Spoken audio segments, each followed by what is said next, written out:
நமஸ்காரம். ஜெய் ஸ்ரீ மாத்ரா நமக. ராகு கேது பயிற்சி மிதுன ராசியை பொறுத்த வரைக்கும் ராகு 9ஆம் இடத்துலையும் கேது 3ஆம் இடத்துலையும் இருக்குது. இந்த ராகு கேது பயிற்சி உங்களுக்கு ரொம்ப நல்லா இருக்கும். 9ஆம் இடம்னா உங்களுடைய பேர் புகழ் எல்லாமே வளர்ச்சி அடைய போகுது.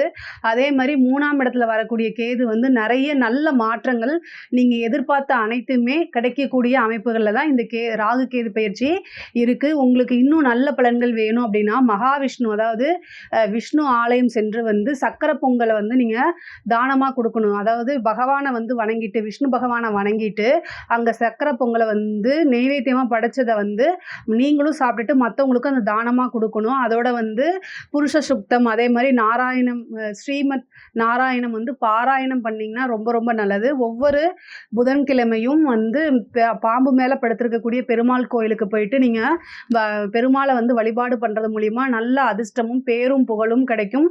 செல்வாக்கு செழிப்பு எல்லாமே உங்களுக்கு கிடைக்கும்.